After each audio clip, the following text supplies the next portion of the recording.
Nós recebemos aqui no estúdio o editor do Santa Portal, Juan Reol. Juan, antes da gente falar aí sobre a nota triste da semana, a morte do eterno Capitão Zito, vamos analisar os jogos dessa rodada.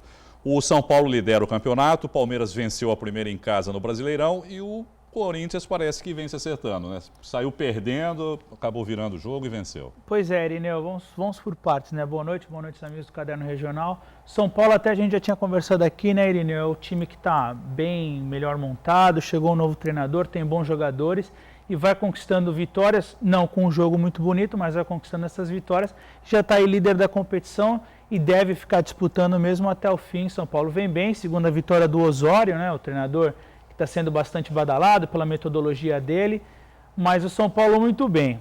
Já o Palmeiras, Irineu, nunca vence. Quando foi justamente vencer, foi para colocar o Santos na zona do rebaixamento, né? Eu acho que todo santista estava de olho nesse jogo no domingo, porque esse resultado seria ruim para o Santos, como foi. Uma vitória sofrida do Palmeiras. Aliás, as mesmas deficiências que vinham acontecendo com o Oswaldo de Oliveira como treinador aconteceram. Agora à tarde o Marcelo Oliveira foi anunciado oficialmente como treinador do Palmeiras, né? Ele que saiu do Cruzeiro, né? Foi o técnico atual, o técnico bicampeão. Ele que vinha fazendo um trabalho questionado lá no Cruzeiro, por incrível que pareça, né, Irineu? E caiu. Coisas do futebol brasileiro. Coisas do futebol. Caiu, vai chegar para tentar dar uma cara nesse Palmeiras, que apresentou 22 reforços. Ainda prometeram mais reforços ao longo da temporada. Está bem complicada a situação. E vale lembrar que essa vitória, o Palmeiras tinha entrado na zona do rebaixamento com os resultados de sábado e com a vitória acabou colocando o Santos, e o Santos que vai enfrentar o Corinthians. A gente ainda vai falar muito sobre isso na quinta-feira, né, Irineu?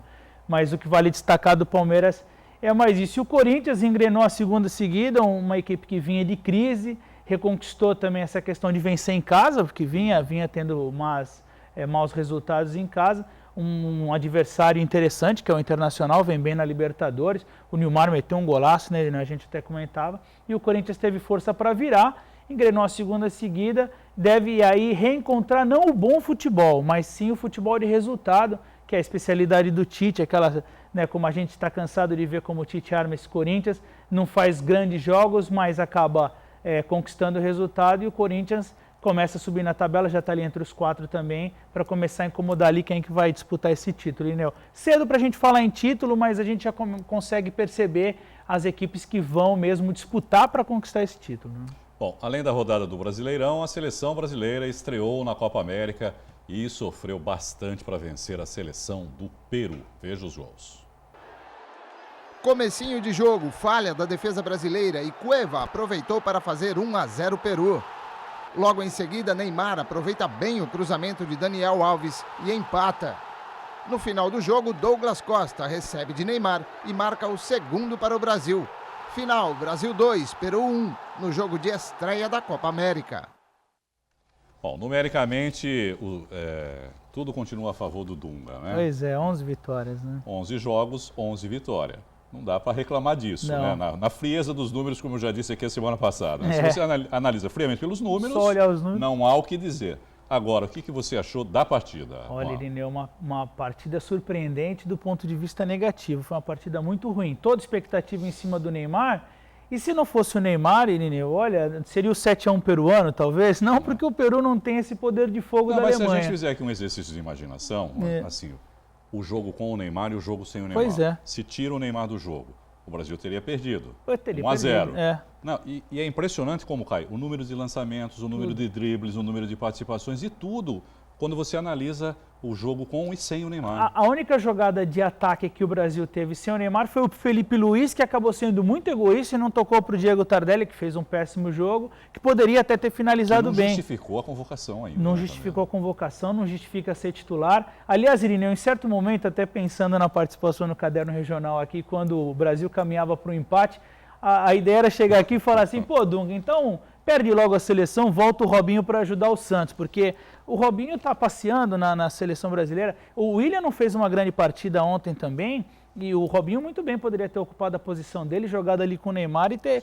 mudado. Ele acabou escolhendo o Everton Ribeiro. E o Dunga, no fim da partida, o Irineu, ele quis defender todos os jogadores do elenco, tirando um pouco da importância do Neymar. Ele está certo em fazer isso porque o treinador não vai chegar lá e vai falar, só o Neymar joga e tem todos os outros jogadores também. Agora, a gente não precisa falar isso, né? A gente pode conversar com o telespectador da Santa Cecília TV e falar que é Neymar Futebol Clube. Foi Neymar 2-1 no Peru. Neymar 2, Peru 1. Peru 1, porque a seleção ela depende do Neymar e o Neymar fez os melhores lances, fez uma arrancada maravilhosa. Não é que seja ruim isso, né, Juan? Qualquer time hoje precisa no mundo claro. gostaria de um Neymar no time Exato. dele. Mas eu acho que é preciso se criar uma alternativa na possibilidade de não ter o Neymar, como aconteceu na Copa do Mundo. De repente agora na Copa América, vai saber, toma um outro cartão, fica sem poder jogar ou se machuca. É preciso criar uma alternativa que a gente não vê muito essa alternativa. Né? Não vê essa alternativa, Irineu, e às vezes dá a impressão que péssimos jogadores estão em campo porque acho que eles se escondem no talento do Neymar. Então a gente pode questionar algumas, como por exemplo, o Fernandinho já não mostrou que vinha jogando bem na Copa do Mundo e de novo ele foi insípido. A gente não que ele seja um mau jogador, mas às vezes ele não tem a inspiração necessária para jogar uma partida de permanecer como o titular da seleção brasileira. Claro, o Dunga teve o desfalque do Felipe Coutinho, acredito que ele ali com o Neymar, Felipe Coutinho tem vindo bem, seria diferente. Mas a seleção está aquém do que a gente espera. O próprio Roberto Firmino, em sua estreia numa partida oficial, porque até então ele vinha vindo bem nos amistosos, quando foi partida oficial esteve bem apagado. Eu acho que o Dunga tem que partir para o Robinho. O Robinho, ele teve machucado, voltou contra a metade ali do jogo de Honduras, né? Ele ainda foi meio poupado nesse jogo de estreia, mas acho que o Robinho é uma peça fundamental na partida contra a Colômbia, Irineu, porque a seleção precisa de jogadores com mais experiência. Tem o talento do Neymar, mas precisa de talentosos e experientes, porque tem um monte de jogadores ali que estão embolando aquele meio de campo do Brasil e não estão fazendo a diferença. O Dunga precisa acordar. Óbvio, se a gente for ver só os números, ele está de vento em popa. Tá. Essa vitória foi importante para o Brasil para seguir na competição, mas o futebol muito feio, Irineu. Isso faz, com toda essa crise que envolve futebol mundial e muito a CBF, faz com que os torcedores cada vez mais prefiram os clubes à seleção. E isso não é legal, né? Beleza. Bom, falar um pouquinho da segunda divisão do Campeonato Paulista, Jabaquara e Portuguesa, Clássico das Praias, 0-0 no final de semana, Juan. Pois é, Irineu, também é uma partida ruim. O resultado bom porque as duas permanecem bem classificadas ali no grupo 3, lutando por uma classificação. Encerrou a rodada, né?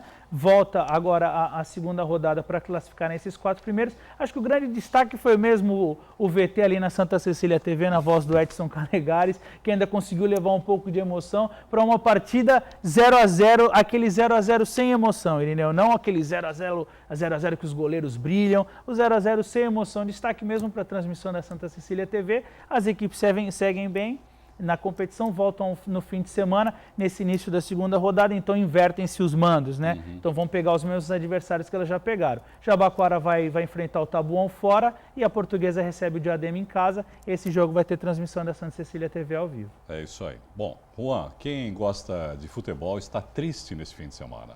Zito, capitão, bicampeão pelo Santos, campeão mundial pela seleção brasileira, nos deixou neste domingo. Além de grande jogador, Zito atuou como dirigente do Peixe e revelou grandes talentos. A admiração ficou clara por meio das redes sociais.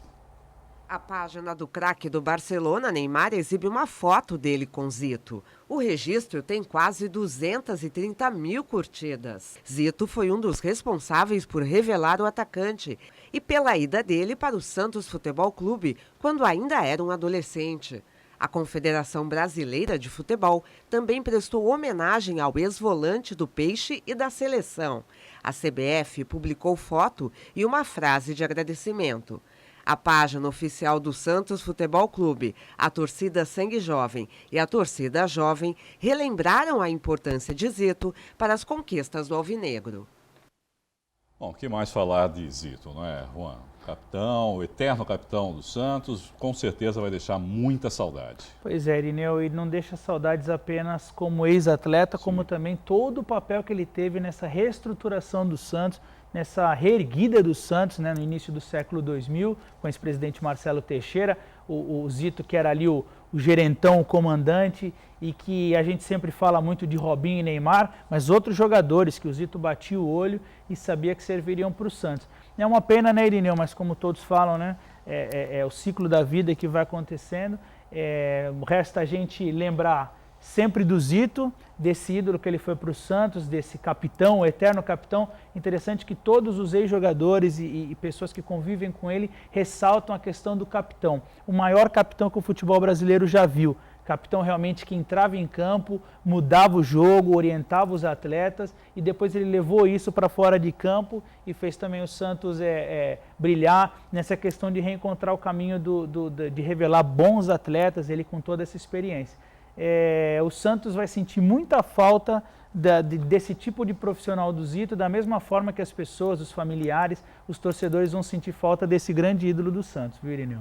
Juan, obrigado, viu, mais uma vez pela sua participação e uma boa noite para você. Boa noite, Irineu. Boa noite, amigos do Caderno Regional.